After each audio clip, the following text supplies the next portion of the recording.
Pagi pendengar dimanapun Anda berada ya, 8 Juni 2021 kita kembali bersama di dialog interaktif lintas Makassar pagi. Saya Dani menemani Anda di kesempatan pagi hari ini ya. Mudah-mudahan tentunya Anda dalam kondisi sehat walafiat. Semoga menjadi hari yang menyenangkan untuk Anda melaksanakan aktivitas di pagi hari ini. Ya, pendengar, tentunya kabar yang sangat tidak mengenakan ya bagi Anda yang tahun ini sudah punya kursi dan akan diberangkatkan berhaji. Nah, ini pemerintah Indonesia kembali menyampaikan menunda pemberangkatan haji di tahun 2021. Setelah tahun kemarin juga hal yang sama dirasakan ya. Ini seperti apa tentunya penjelasan dari anggota Badan Pengawas BPKH, Badan Pengelola Keuangan Haji ya. Ini pastinya banyak yang bertanya, haji kembali ditunda dan ini sebaiknya ditarik atau kita sabar menunggu. Nah, ini banyak juga yang bertanya ya. Nah, haji kembali ditunda, amankah dananya? Nah, ini yang menjadi pertanyaan-pertanyaan bagi Anda yang tahun ini berangkat haji tapi batal ya karena situasi pandemi COVID-19 juga yang di Indonesia masih tinggi. Nah, pendengar, kita bersama dengan narasumber di pagi hari ini ya dalam dialog interaktif lintas Makassar pagi. Haji kembali ditunda, amankah dana haji ya, topik kita di pagi ini. Anda yang ingin bergabung bersama silahkan di 3621853. Dan untuk Anda juga ini kita via Zoom bersama dengan Ustadz Mustari Ago ya di kesempatan pagi hari ini, dan juga Bapak Dr. Hamid Padu dari anggota Badan Pengawas BPKH, Badan Pengelola Keuangan Haji ya.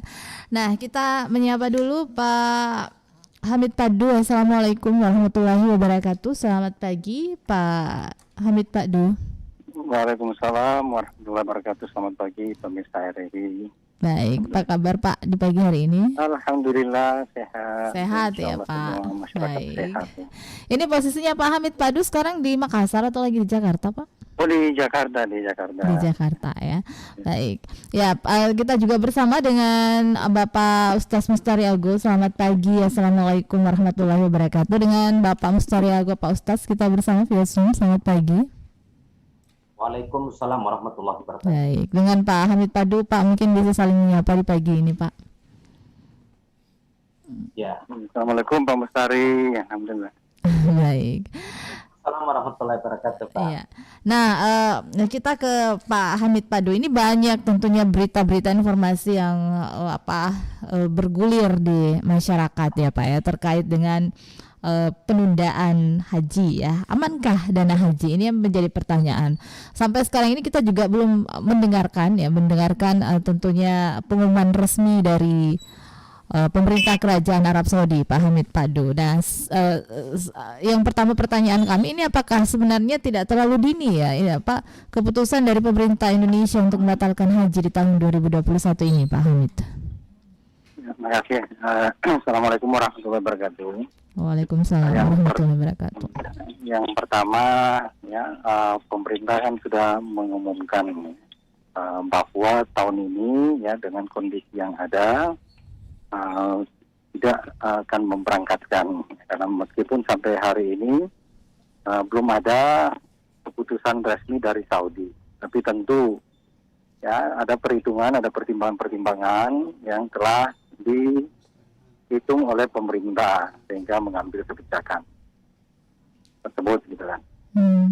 Itu pertimbangannya saya dengarkan dan saya lihat bahwa pertimbangan dari sisi waktu ya, kemungkinan untuk kalaupun ada pengumuman ya dari Saudi ada kuota ya, walaupun kuota sampai kecilnya 5%, itu juga membutuhkan waktu untuk memproses sebelum penerbangan ya, penutupan terakhir bandara di Saudi. Waktunya dianggap sudah tidak memungkinkan untuk mengurusnya.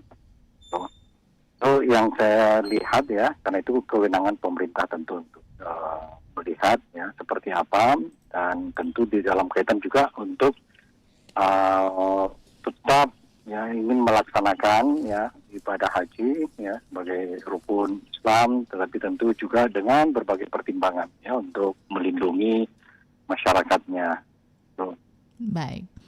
Nah dari sisi pendanaan tentu BPKH ya sebagai lembaga negara yang dibentuk untuk mempersiapkan dananya dan mengelola dananya itu selalu siap ya, selalu siap, dan bahkan kalau menurut undang-undang setiap tahun sebelum pemberangkatan kami harus menyiapkan dana yang liquid ya, dana siap cair paling tidak 3 kali jumlah yang dibutuhkan setiap kali pemberangkatan. Baik. Nah, yang dibutuhkan setiap kali pemberangkatan itu kan kalau 2019 itu sekitar 14 triliun. Nah, saat ini kami siapkan ya sekitar yang liquid 54 triliun. Berarti sangat aman ya. Kalaupun berangkat 210 ribu itu sangat cukup, karena kalau 210 ribu kurang lebih 15 triliun. Baik. Jadi itu pertama bahwa dana tidak ada masalah ya. Yang kedua, persoalan dana haji tentu aman ya, karena dikelola secara baik sesuai dengan undang-undang berdasarkan prinsip syariah. Bagian sekarang ini menurut aturan undang-undang 30% ada di bank syariah ya. Baik. Dari hampir seluruh bank syariah 30% ya.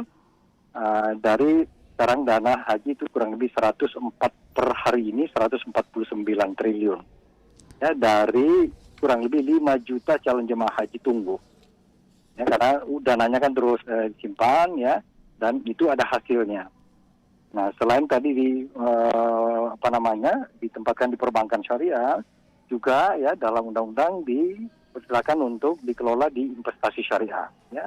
Surat berharga ya, sukuk ya, dan investasi syariah langsung yang berkaitan dengan perhajian ya, seperti akomodasi di Saudi ya dan lain, dan emas. Nah itu sekarang posisinya 33 di perbankan syariah, kurang lebih 60% di investasi syariah. Semuanya aman gitu kan. Baik. Hasilnya setiap tahun itu kurang lebih 7 triliun atau keuntungannya. Hasil optimalisasi itu ya Pak ya? Iya. Baik. Bukan optimalisasi, hasil pengelolaannya, keuntungan, namanya nilai manfaat. Nilai kalau manfaat, kita simpan uang di bank kan ada hasilnya gitu kan. Hasilnya itu 7 triliun. 7 triliun itu seluruhnya akan dibagikan untuk mencukupkan yang berangkat, dan sebagiannya disimpan di virtual account yang ada. Jadi semua aman gitu kan, karena pemberangkatan itu biasanya totalnya yang jemaah bayar itu kan 35. Baik. Ya, padahal totalnya pembiayaan untuk pelaksanaan haji itu sekitar 72 juta ya. Berarti ada kurang lebih 30 juta. Nah, 30 juta itu adalah hasil dari pengelolaan keuangan haji. Baik. Jadi semua intinya aman, dan sekarang memang banyak informasi yang dan pemerintah BPKH sudah menjawab semua informasi yang cenderung ada hoax, ada macam-macam lah gitu kan ke arah sana. Baik, ini mungkin juga bisa diklarifikasi Pak Dr. Hamid Pakdo ya, terkait juga bahwa ya pembatalan haji ini karena ada hutang Indonesia yang belum tuntas di Arab Saudi. Nah ini bagaimana nih? Ini kalau dari pembahasan Pak Hamid tadi ini sebenarnya tidak ada gitu ya. Nah ini bagaimana Pak? Sudah kami jawab bahwa tidak ada. Kementerian Agama juga sudah menjawab bahwa tidak ada utang ya, dan seterusnya. Baik. Jadi itu hoax ya. Jadi pastikan bahwa tidak ada hutang. Nah, kita bersama dengan juga Ustadz Haji Mustari Ago dari Travel Haji dan Umroh PT Armina Sari Madani ya. Assalamualaikum warahmatullahi wabarakatuh. Selamat pagi Pak Ustadz. Waalaikumsalam warahmatullahi wabarakatuh. Ya, selamat pagi. Assalamualaikum warahmatullahi wabarakatuh Pak Ustadz Mustari Ago. Waalaikumsalam. Ya Pak Ustadz, ini haji kembali ditunda Pak Mustari Ago sebagai pengelola travel haji dan umroh ya. Ini diumumkan bahwa reguler dan non reguler juga ini dibatalkan. Nah ini bagaimana Anda memberikan pemahaman kepada para calon jemaah haji ONH Plus di travel Anda Pak Mustari Ago, dan ini sudah kedua kalinya? Bagi kita penyelenggara tidak terlalu repot untuk menjelaskan lagi karena yang berwenang untuk menyampaikan ya sudah disampaikan sedemikian rupa, sehingga bagi kita penyelenggara tinggal melanjutkan saja apa yang sudah menjadi keputusan dari Kementerian Agama. Sebab memang saya setuju bahwa dengan waktu yang tersisa itu memang dari sisi pengalaman kita penyelenggara otomatis sudah sangat pepet, karena mana persiapan barcode-nya, di mana kita menyiapkan tentang penerbangan, hotel di Makkah, hotel di Madinah, dan sebagainya. Dan itu jelas menggunakan waktu. Jadi saya pikir memang bagi travel, bagi penyelenggara tidak ada masalah karena sudah dijelaskan oleh pemerintah. Sebab bagaimanapun juga pemerintah yang menjelaskan, maka kami sebagai mitra pemerintah untuk ke masyarakat ya tidak terlalu repot untuk menjelaskan. Baik. Nah, Pak Haji, nah ini setelah ada pembatalan haji seperti ini, apakah banyak dari calon jemaah haji Anda yang menarik dananya, Pak? Oh, tidak ada. Tidak ada ya? Tidak. Selama 2 tahun terakhir ini? Yang tidak ada. Baik, dari travel. Karena kapan mereka tarik, berarti kan pasti molor lagi, tidak ada harapan untuk bisa berangkat. Baik. Tapi untuk yang sudah mendaftar, sudah itu nggak ada yang menarik, karena berpikirnya ya kalau kita tarik berarti kan sudah batal nanti. Ya artinya tidak lagi menjadi skala prioritas untuk bisa diberangkatkan pada saatnya. Baik. Nah mereka kan sudah lama untuk bercita-cita menunaikan ibadah haji. Namun karena adanya pandemi COVID ini, dan kita lihat bisa maklumi pemerintah Indonesia sudah jelas dari sisi pemberangkatan, karena pihak penerima dalam hal ini adalah Arab Saudi yang justru belum memberikan kepastian untuk bisa berangkat secepatnya. Baik. Ya, jadi kami tetap mengatakan bahwa dari sisi pengumuman itu artinya pemerintah sudah memperhitungkan seperti yang disampaikan oleh Pak Hamid tadi. Baik. Nah, Pak Mustariago, mungkin kameranya bisa di-on supaya kita bisa berbincang menggunakan layar Zoom di pagi ini. Nah, Pak Hamid, ya, terkait dengan dana haji ini ya. Ini banyak juga yang berseliweran seperti ini ya. Ini karena pemerintah sudah tidak penyedit lagi karena menggunakan dana haji ini untuk pembangunan infrastruktur dan juga penanganan COVID-19. Nah, ini juga yang akhirnya menjadi apa ya? Menjadi pertanyaan-pertanyaan dan informasi yang berseliweran di masyarakat, apalagi para mereka yang calon jemaah haji tertunda 2 kali ini. Bagaimana Anda juga memberikan informasi yang menyejukkan bagi pendengar kita di pagi ini? Yang pertama itu semua bisa dilihat di laporan keuangan ya BPKH yang ada terbuka di website BPKH, dan itu sudah banyak yang download ya. Lihat masyarakat sudah di download semuanya. Baik. Kemudian informasi itu tentu tidak benar ya, karena BPKH itu hanya mengelola keuangan haji ya, tadi menurut undang-undang hanya di produk-produk keuangan. Jadi tidak dipinjamkan, tidak dipakai oleh siapa. Jadi sama sekali tidak ada untuk COVID, tidak ada untuk infrastruktur ya secara langsung. Jadi kami hanya di deposito syariah dan sebagainya, di surat berharga, di sukuk, di reksadana, ya investasi berkaitan perhajian dan emas. Ya, jadi semua itu tadi informasinya tidak benar ya, dipelintir ya, ada video macam-macam ya. Itu ternyata editannya sudah semua di tracking, ya, semua informasi itu adalah editan. Baik. Begitu. Ya. Nah, ini juga yang ingin diketahui lebih banyak oleh masyarakat. Nah, apakah masyarakat bisa mengakses dana haji yang sudah di store seperti itu, Pak Hamid Padu?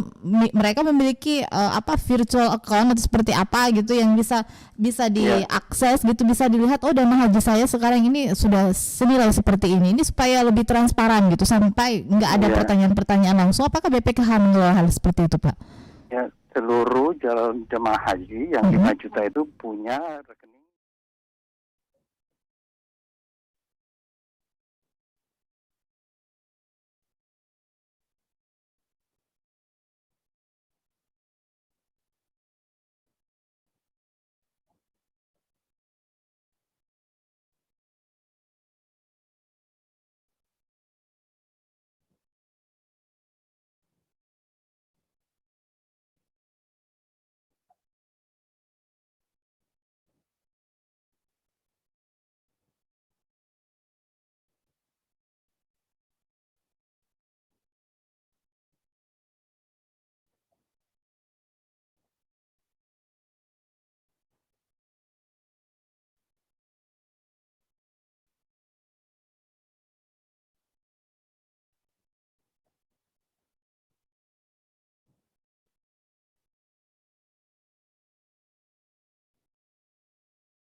Solusi yang terbaik yang harus dilakukan pemerintah untuk menjawab persoalan ini agar ya mungkin pembatalan haji tidak dilakukan lagi, Pak Mustari Ago? Sebenarnya ini kan pemerintah Indonesia jelas mau memberangkatkan, tapi kan sekarang sudah kelihatan bagaimana dengan ada akses dari Arab Saudi. Artinya tempat penyelenggaraan haji ini memang dibuka atau tidak. Jadi bagi pemerintah Indonesia ya sudah jelas connect-nya dengan pemerintah Arab Saudi. Sebab mau memberangkatkan apa diterima atau tidak. Kita persoalannya begitu. Jadi jamaah atau masyarakat melihat kondisi kalau soal pemberangkatan dibatalkan atau tidak dibatalkan itu sudah kelihatan transparan. Jadi tinggal berdoa saja bahwa mudah-mudahan COVID ini ataukah hal yang menjadi hambatan 2 kali berturut-turut ini segera diangkat oleh Allah Subhanahu wa taala sehingga orang-orang yang sudah lama merindukan tanah suci bisa melaksanakan ibadah di tanah suci Makkah. Kalau kita penyelenggara otomatis ya kita senang kalau bisa berangkat. Yang persoalannya di sana dengan kondisi memperlakukan protokol yang begitu ketat sebenarnya bagi kita ya sudah jelas sangat merepotkan memang, sangat merepotkan. Jadi lebih baik nggak berangkat dibanding berangkat gitu ya? Ya kalau memang kondisinya seperti itu ya lebih baik tidak berangkat. Baik. Nah Pak Mustari Ago, ada yang mengatakan bahwa sebenarnya pemerintah ini kurang melakukan pendekatan, kurang melakukan lobby-lobby seperti itu. Nah, bagaimana penilaian Anda? Ya ini kan memang berlaku untuk seluruh dunia bagi pemerintah Saudi ya. Jadi kalau pemerintah Saudi memang membuka kesempatan bagi negara-negara untuk masuk, ya saya pikir itu masalahnya di situ. Tapi kalau tidak ya bukan persoalan lobby dan tidak lobbynya. Biar kita dilobby bagaimana kalau memang pemerintah Arab Saudi tidak membuka, ya tentu tidak ada jalan untuk itu. Baik. Ya. Jadi nanti kecuali kalau hanya dari Indonesia, jamaah dari Indonesia yang tidak dapat bagian, ya otomatis tentu kita akan berkata kenapa jamaah haji terbesar di dunia tidak mendapat itu. Baik, kita break dulu ya dan kita dengarkan dulu persembahan lagu berikut ini dan juga Pak Hamid Padu. Jangan kemana-mana, tetap bersama dengan kami di 94,41 RRI Makassar. Ya masih di 94,41 RRI Makassar, dialog lintas Makassar pagi. Topik kita di pagi hari ini haji batal tahun 2021, amankah dana haji ya? Ini tadi sudah penjelasan dari anggota Badan Pengawas Badan Pengelola Keuangan Haji ya, Bapak Dr. Hamid Padu yang masih bersama dengan kami di session yang kedua kebersamaan kita. Untuk Anda yang ingin bergabung pendengar di 3621853 ya, kami ingatkan kembali bahwa dialog kita ini juga live di YouTube dan fanpage Facebook RRI Makassar ya. Jadi Anda yang ingin menyaksikan silahkan di YouTube kami di RRI Makassar, linknya ya bisa Anda akses. Nah pendengar dimanapun Anda berada, 3621853 kami buka untuk Anda bergabung di pagi hari ini ya. Nah ini haji kembali tunda, amankah dana haji? Nah tadi sudah disampaikan oleh Pak Dr. Hamid Padu, ini aman ya, dengan pengelolaannya juga sangat baik. Dan Pak Hamid, ini pendengar juga ingin mengetahui apakah kinerja BPKH ini juga di bawah pantauan Presiden atau DPR RI, Pak? Ya, Pak Hamid. Iya. Ya, ini untuk pengelolaan haji ini di bawah pantauan pengawasan BPKH, di bawah pengawasan Presiden langsung atau DPR RI, Pak? Ya, jadi BPKH adalah lembaga publik ya, yang untuk melalui undang-undang ya, bertanggung jawab kepada Presiden melalui Kementerian Agama dan juga ya diawasi dan bertanggung jawab ke DPR. Dan kemudian tiap tahun kami diperiksa atau diaudit oleh BPK, dan 3 tahun kami diaudit ya, alhamdulillah hasilnya WTP. Jadi ya, jadi kemudian kami diawasi ya langsung oleh DPR. Kami memberi laporan ya, menyampaikan laporan kinerja ya kepada Presiden ya, dan kepada melalui menteri. Jadi pengawasannya cukup sangat ketat ya, dan juga tentu diawasi oleh publik ya, masyarakat, karena kami harus mempublikasi kinerja, laporan keuangan kami harus publikasi, kami harus sampaikan ke masyarakat. Jadi hampir seluruhnya terbuka sampaikan. Baik. Dan ya paling pokok adalah bahwa kami diawasi oleh Sang Pencipta. Karena ini adalah dana umat ya untuk ibadah, jadi tidak boleh tentu dikelola secara tidak profesional ya. Dan tentu kita berusaha berhati-hati karena undang-undang mengatakan harus dikelola secara hati-hati, secara syariah, dan ya hampir tidak memungkinkan untuk rugi. Karena kalau rugi kasihan jemaah, tidak ada uangnya hilang ya. Jadi ini tidak boleh. Selain uangnya harus aman dikelola, juga harus ada tambahan hasilnya yang optimal ya, karena kalau kami tidak kelola optimal ya nanti tidak cukup ya, karena tadi biaya pemberangkatan itu 2019 saja itu kan 70 juta yang dibayar jemaah kurang lebih 35 juta, kan kurang 30 juta hasilnya itu ya. Jadi harus dikelola secara baik, dan alhamdulillah sampai hari ini kami tadi diperiksa dan WTP, artinya pengelolaan secara baik. Keuntungan yang karena kami nirlaba, tidak boleh ada keuntungan tinggal di perusahaan ya, harus seluruhnya keluar ke pemilik uang. Jadi 3 tahun ya meningkat terus, kami punya hasil atau nilai manfaat ya, tahun kemarin 2020 7,4 triliun ya kan. Jadi ya karena tidak berangkat berarti hasilnya itu ditaruh ya, dibagikan di rekening virtual masing-masing, baik yang batal berangkat maupun yang jemaah tunggu. Baik. Nah, Pak Dr. Hamid Padu, kalau misalnya ada jemaah yang ingin menarik dana haji karena batalnya haji tahun ini, nah ini bagaimana mekanismenya, Pak?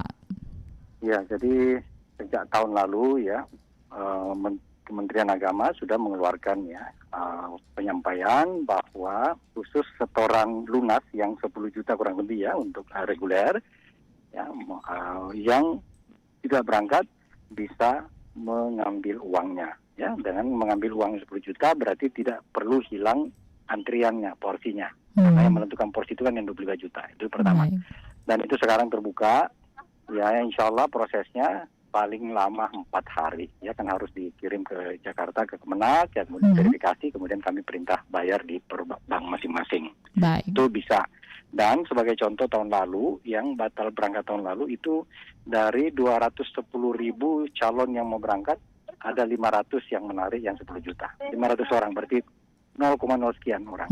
Berarti sangat sedikit ya yang menarik dananya. Baik. Nah, yang 25 juta ya setoran awal itu juga kalau masyarakatnya mau narik tentu bisa ya, karena selama ini kan ada pembatalan ya. Jadi tiap tahun itu ada saja yang batal melanjutkan karena berbagai hal ya, apakah meninggal atau apa segala macam, itu bisa yang 25. Tapi kalau menarik yang 25 juta berarti hilang antriannya ya, sama sekali dicabut gitu kan. Jadi semuanya terbuka bisa, dan prosesnya insya Allah cepat. Nah ini berarti mereka ini harus mengisi formulir ya, mendatangi kantor Kementerian Agama daerah Ya, atau seperti apa Pak? Tentu di masing-masing ada prosesnya kok, sudah diumumkan, dan saya kira calon jemaah juga semua sudah tahu ya prosesnya, yang mengisi ya lewat lewat kandet masing-masing ya di kabupaten atau apa, setelah mengisi kemudian mengajukan gitu kan, nanti lewat Kementerian Agama juga mengirimkan berkasnya ke Jakarta ke Kementerian Agama. Tapi itu tentu dengan cepat ya, karena verifikasinya tidak membutuhkan waktu lama. Baik. Nah, Pak Dr. Hamid Padu, selama 2 tahun pembatalan haji ini, apakah antrian atau antusiasme dari para calon jamaah haji untuk mendaftar haji ini juga mengalami penurunan, Pak? Ini sayang sekali kami tidak bisa tersambung dengan Kementerian Agama. Tentu mengalami penurunannya, yang biasanya kan sekitar 750.000 per tahun. Baik. Ya. Tapi karena Covid ya kemarin 2020 ya pendaftar kurang lebih 480.000. Tapi rencana target kami itu memperkirakan hanya 250, ternyata masuk 480.000. Baik. Tapi apakah ini tidak mengganggu tidak mempengaruhi pengelolaan dana haji dengan berkurangnya pendaftaran calon haji ini? Ya tentu tidak, karena dana yang kami kelola itu kan sudah kami rencanakan, yang punya pipeline ya sudah kami distribusikan secara baik dari tiap tahun ya, temponya seperti apa, dan kita sudah memperhitungkan berapa kebutuhan setiap tahunnya. Baik. Ya, dari hasil pengelolaan yang ada. Jadi cukup mempengaruhi ya Pak ya pembatalan haji ini untuk enggak yang untuk antusiasme dari para calon jemaah untuk mendaftar haji ya. Insya Allah untuk sementara tidak ya, karena buktinya kami masih menghasilkan keuntungan yang positif ya, meningkat tahun 2020. Masih meningkat ya Pak ya. Iya, baik. meningkat. Baik. Ya kita ke Pak Mustari Ago, Pak Ustadz. Nah, sebagai pengelola travel haji dan umroh, Pak Ustadz, ini setelah 2 tahun pembatalan haji, apakah ada efek yang dirasakan oleh pengelola travel haji, kerugian atau apa, Pak? Ya, paling kita karena memang ini adalah usaha kita, itu hanya berpengaruh di situ bahwa penyelenggara itu kan nanti dapat keuntungan setelah pemberangkatan. Baik. Nah, otomatis kalau tidak ada pemberangkatan, ya kan sama dengan tidak ada keuntungan ya. Apalagi umroh juga ini belum ya, Pak Mustari Ago. Umroh ini bagaimana? Umroh juga belum diberangkatkan oleh PT Armina Sari Madani, belum mendapatkan. Itu kan sama semuanya. Arti berlaku secara global. Baik. Jadi bukan faktor kita yang tidak memberangkatkan atau travel tidak memberangkatkan, memang belum ada kesempatan. Belum ada, baik. Ya. Jadi memang selama masa pandemi ini untuk memberangkatkan memang cukup riskan juga, karena kalau diberlakukan protokol seperti itu, satu yang positif, katakanlah positif ini, maka ya boleh jadi satu penerbangan bisa diisolasi. Nah, jadi memang sangat riskan juga bagi penyelenggara untuk berburu-buru memberangkatkan. Baik. Nah, ini soal pandemi COVID-19 ini memang cukup berdampak juga bagi bisnis travel haji dan umroh ya, Pak Mustari Ago. Itu sangat ya. Itu baik.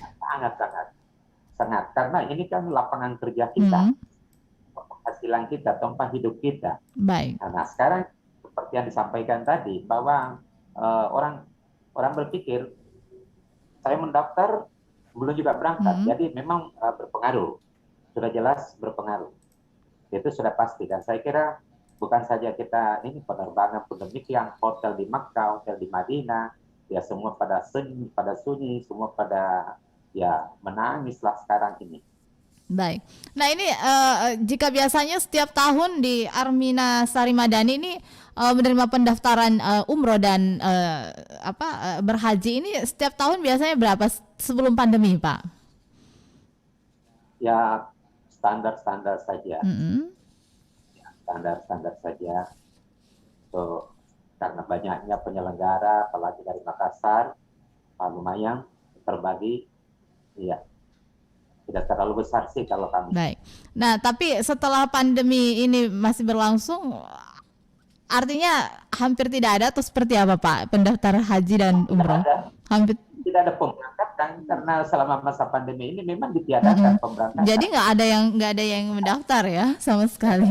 Bahkan kita kemarin ada penerbangan kita waktu masa pengumuman jamaah dari Makassar terbang, kebetulan kita ambil rute ke Kuala Lumpur, terbang pagi sampai di Kuala Lumpur siang, langsung ada pengumuman bahwa tidak bisa lagi terbang menuju Jeddah melalui pesawat penerbangan Saudi ya. Akhirnya ya jamaah mau diapakan harus tinggal dulu di Kuala Lumpur. Baik. Nah, kita katakan bahwa ini ya syukur masih di Kuala Lumpur karena ada jamaah yang sudah sampai di bandara tidak bisa turun lagi di King Abdulaziz. Ada juga yang hanya sudah sampai di Madinah tapi tetap tidak bisa masuk di Mekah. Jadi ya seperti itulah kondisi yang dihadapi. Hanya sekarang memang untuk menjelaskan kepada mereka yang seperti itu sudah menggunakan sebagian daripada dana yang mereka telah setorkan lalu kemudian belum sampai melihat tanah suci, mungkin itu yang memang kadang butuh penjelasan yang cukup kepada calon jamaah untuk menjelaskan bahwa pihak penyelenggara ini sudah rugi dalam hal pengurusan, memberangkatkan sampai itu. Baik. Ya. Iya. Tapi saya kira jamaah juga bisa memaklumi. Bisa memaklumi ya. Masyarakat bisa memaklumi. Baik. Nah Pak, Pak Mustari Algo, nah ini Pak Mustari, Pak Ustadz. Nah, apakah ada inovasi-inovasi yang mungkin dilakukan oleh travel haji dan umroh sendiri ya untuk tetap bertahan di tengah pandemi COVID-19 ini? Ini saya juga banyak melihat bahwa ada inovasi-inovasi juga yang bisa dilakukan ya. Ini seperti apa dari travel haji dan umroh PT Armina Sari Madani ini tentunya menanggapi ini?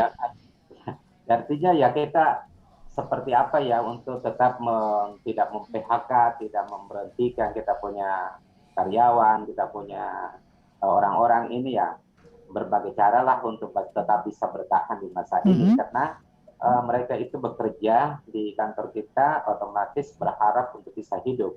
Jadi dilakukanlah apa yang bisa dilakukan untuk tetap tidak memberhentikan mereka. Mereka juga kan butuh hidup kasihan dari gaji, dari apa. Disitulah beratnya kita untuk selama masa pandemi ini. Baik. Nah, Pak. Dan itu di seluruh penyelenggara. Iya. Baik. Nah, Pak Ustadz, apakah PT Armina Sari Madani ini berada di bawah naungan Ampuri, Pak? Ya? Berada di naungan Ampuri. Asosiasi Muslim Pengelola Haji dan Umroh Republik Indonesia. Oh iya. Jadi kalau kami selama PT Armina Sari Madani ini belum masuk di dalam salah satu asosiasi. Baik. Nah, Pak, mungkin ada himbauan yang ingin disampaikan kepada pemerintah terkait bagaimana sebenarnya kondisi travel haji dan umroh di masa pandemi ini agar bisa bertahan. Mungkin ada yang ingin disampaikan kepada pemerintah. Solusi yang bisa ditawarkan. Soalnya kita bisa maklumi pemerintah kondisinya kita sudah bisa lihat. Tidak ada daya yang bisa dilakukan untuk bagaimana saran kita untuk pemerintah. Karena kita sudah lihat faktanya di lapangan. Baik. Tidak ada yang bisa dilakukan untuk dilema ya. Untuk tidak ada. Masalahnya kita lihat seperti apa daya yang mau dilakukan. Baik. Tidak ada. Baik Pak Ustadz, mungkin ada penyampaian yang ingin disampaikan kepada para calon jamaah yang kembali batal berangkat umroh di tahun 2021 ini. Ya, silakan Pak Ustadz. Prinsipnya semuanya penjelasan itu sudah sampai kepada jamaah, kepada lagi-lagi bahwa bukan saja kita penyelenggara umrah, penyelenggara haji, memang pemerintah juga turut menyampaikan hal itu. Jadi pada prinsipnya dengan masa yang namanya media sosial yang begitu masif, maka tidak ada kendala yang berarti untuk penyampaian kepada jemaah. Ya, memang hanya kadang-kadang berita-berita yang terlalu ada campur aduk di dalam pemberitaan, kadang ada yang menelpon, bagaimana saya ini, nah, itu kita sampaikan. Seperti kemarin ada datang sini, bahwa bagaimana ini ada pemberangkatan nggak? Nah, kita sudah lihat, sudah bisa menjawab sendiri. Ya. Baik Pak Haji Mustariago, terima kasih atas waktunya bersama dengan RRI di pagi hari ini ya. Salam sukses untuk Anda ya. Semoga pandemi ini segera berlalu ya, kita bisa kembali berumroh dan berhaji di tahun 2022. Assalamualaikum warahmatullahi wabarakatuh.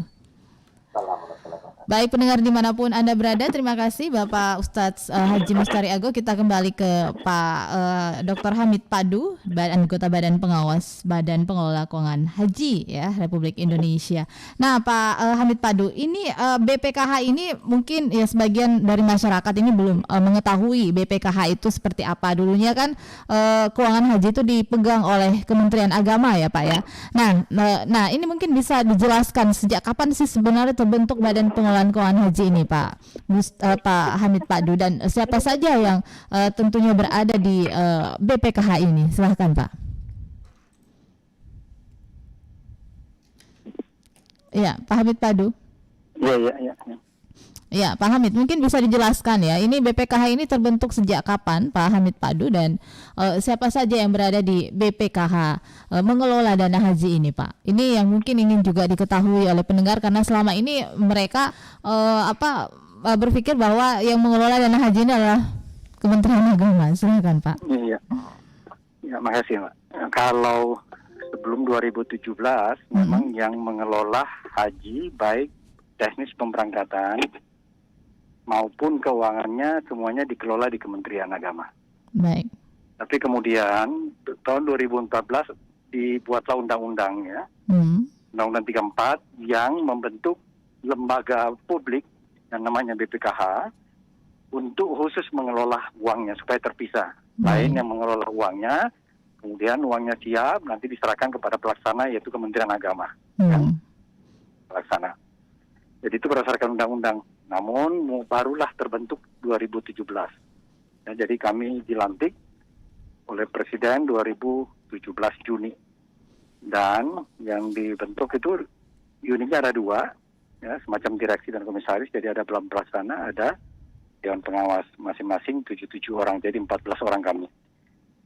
Jadi organisasinya ditata agar supaya bisa mengawasi. Jadi ada pelaksana, ada yang mengawasi.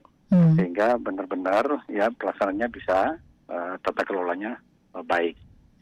Kemudian setelah itu kami merekrut ya organisasi yang jumlah pegawai kami ya mulai dari level atas direktur, deputi ya sampai pada staf itu kurang lebih 130 orang. Jadi sedikit jumlahnya. Nah itulah BPKH yang kemudian diatur oleh undang-undang menerima, mengelola dana haji dan menempatkannya ya pada tadi perbankan syariah, produk syariah, perbankan dan investasi. Baik. Investasi juga investasi syariah. Baik, jadi tetap aman ya. Ini yang sebenarnya sangat mengganggu mungkin pikiran daripada mereka yang memiliki dana haji saat ini dan sudah 2 kali pembatalan. Pak, kalau Bapak sendiri ini mungkin ada himbauan kepada pendengar kita. Apakah dengan haji kembali ditunda, dana sebaiknya ditarik atau sabar menunggu saja? Nah ini pilihan ya. Tapi menurut Bapak sebaiknya seperti apa yang dilakukan oleh para calon jemaah haji kita? Ya, yang pertama tentu harus kita bersabar. Ya, kita memahami bahwa ini adalah rukun Islam, ya, wajib bagi umat Islam yang mampu, yang istita'ah. Tetapi seluruhnya juga sangat tergantung ya kepada situasi ya, dan perhajian kan sangat ditentukan oleh di mana tempat kita berhaji, yaitu di Saudi Arabia. Dan kondisi Saudi Arabia tidak memungkinkan, maka ya tentu ya tidak boleh kita memaksakan kehendak gitu kan, karena tujuannya kan di sana, di Saudi. Nah, hal-hal seperti ini kan beberapa kali terjadi juga di zaman Rasulullah ya, karena alam, karena apa dan seterusnya. Jadi tentu kita harus menerima keadaan ini dan bersabar Yang penting uangnya insya Allah aman, ya. Dan jika pun ada yang membutuhkan uangnya, tentu ya dipersilakan, sangat terbuka untuk ditarik. Namun karena mengingat antrian kita begitu banyak animo masyarakat Indonesia mau berhaji, sekarang ini sudah 5 juta orang Baik. yang antri, padahal yang berangkat tiap tahun kurang lebih 210.000. Itu pun kita sudah mendapat tambahan kuota ya yang diberikan kepada Pak Jokowi tahun 2019, 10.000 tambahan dari Saudi. Tetapi memang masyarakat kita banyak sekali kan jumlahnya ya, sehingga harus antri. Jadi tentu kami berharap bahwa supaya antriannya bisa tetap ada, ya tentu harus bersabar, dananya ya tetap di negara, di BPKH, agar supaya insya Allah tiba waktunya bisa berangkat haji. Karena kalau ditarik berarti kan hilang peluangnya lagi kan untuk berangkat. Dan kalau mau mulai lagi, ya mulai lagi berarti akan kena antrian yang panjang sekali. Bahkan sekarang kita menghimbau supaya sedini mungkin ya keluarga-keluarga yang mau berhaji didaftarkan ketika masih usia muda, sehingga berangkatnya nanti tidak terlalu tua. Baik. Ya, tapi harus kita bersabar menerima karena keadaan ini di luar daripada kendali kita. Tapi insya Allah semua aman. Pemerintah sudah berusaha keras, uangnya juga kami kelola aman dan menghasilkan. Jadi tidak merugikan sama sekali. Baik. Nah, Pak Hamid Padu, ini tadi sempat disinggung bahwa 5 juta yang antrian untuk berhaji di Indonesia. Nah, 5 juta antrian ini Pak, sebenarnya jika bertambah terus berarti daftar antrian ini semakin panjang. Nah, ini juga yang menjadi persoalan serius mengenai persoalan haji kita. Mendaftar di usia muda ya misalnya 35 tahun, nanti berangkat dengan daftar tunggu. Sulsel ini termasuk daerah daftar tunggu yang paling lama, paling tinggi, 35 tahun. Jadi berangkatnya di usia 70 tahun gitu. Oleh sebab itu kita berharap bahwa dia sudah bisa mendaftar ketika misalnya umur, sekarang kan dimungkinkan undang-undang 12 tahun. Baik. Jadi ketika 12 tahun sudah terdaftar, ada nomor porsinya. Kalau kemudian ditambah dengan 30 tahun, kan berarti umur 30-40 sudah berangkat.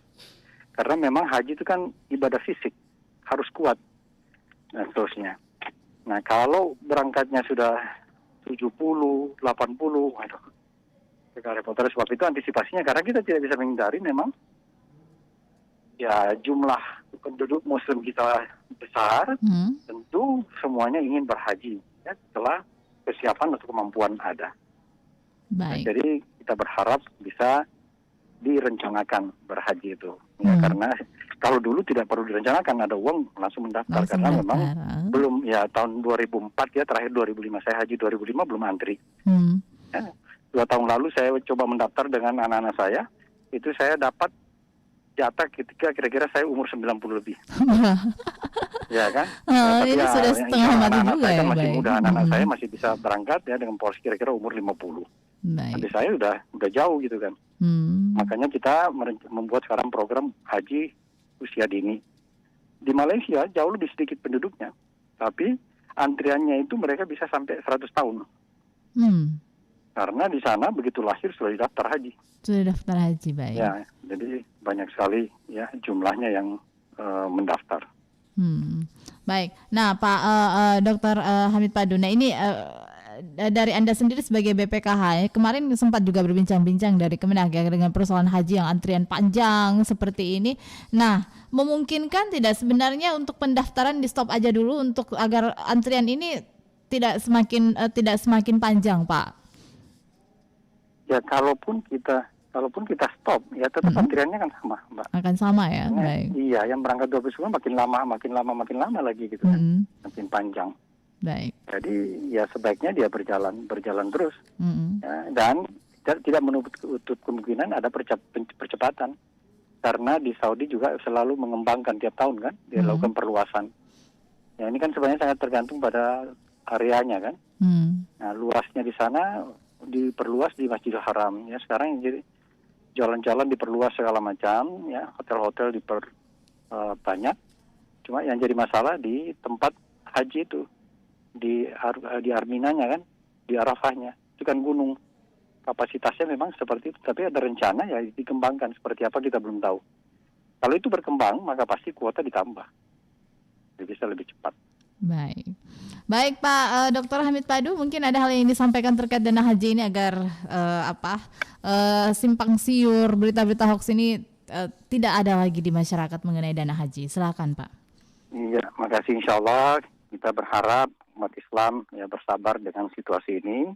Yakinlah bahwa pemerintah sudah berusaha kerja keras ya untuk melaksanakan ya tugas pemerintah, karena haji itu adalah merupakan barang kewajiban, barang publik ya, harus dilaksanakan, dan uangnya juga sangat aman. Meskipun demikian, memang ya situasi sekarang ini ya perhajian kelihatannya digiring-giring ke masalah-masalah lain gitu kan. Ada kepentingan. Oleh sebab itu kita berharap calon jemaah haji umat Islam ya tidak terprovokasi ya dengan isu-isu yang kurang baik yang menggiring ke arah ya keretakan dan kekecewaan umat Islam. Insya Allah sekali lagi kami jamin, dan Bapak Ibu bisa melihat ya, diakses di website laporan keuangannya, bisa melihat hasil audit BPK, dan setiap saat bisa berkunjung atau menelpon ke BPK untuk menanyakan apakah uang itu ada atau bagaimana gitu kan. Untuk meyakinkan. Baik Pak Dr. Hamid Padu, terima kasih atas waktunya bersama dengan RRI di kesempatan pagi hari ini ya. Sukses selalu untuk Anda. Wassalamualaikum warahmatullahi wabarakatuh. Baik pendengar dimanapun Anda berada, terima kasih sudah bersama dengan kami di Lintas Makassar Pagi, session dialog interaktif. Kami hadirkan untuk Anda di edisi hari ini, hari Selasa 8 Juni 2021. Jadi tadi sudah disampaikan oleh anggota Badan Pengawas Badan Pengelola Keuangan Haji yang menyatakan bahwa dana haji itu tetap dalam kondisi aman ya. Nah itu adalah informasi yang beredar, ada informasi-informasi hoax yang tidak bisa dipertanggungjawabkan, dan yang pasti kita berharap bahwa pandemi COVID-19 ini segera berlalu. Ini adalah ujian kesabaran bagi kita para calon jemaah haji yang batal ya kedua kalinya berhaji di tahun ini ya. Kita ambil hikmahnya saja ya. Semoga Allah Subhanahu wa taala tetap melindungi kita semua. Amin ya rabbal alamin. Saya Dani pamit undur diri. Wassalamualaikum warahmatullahi wabarakatuh.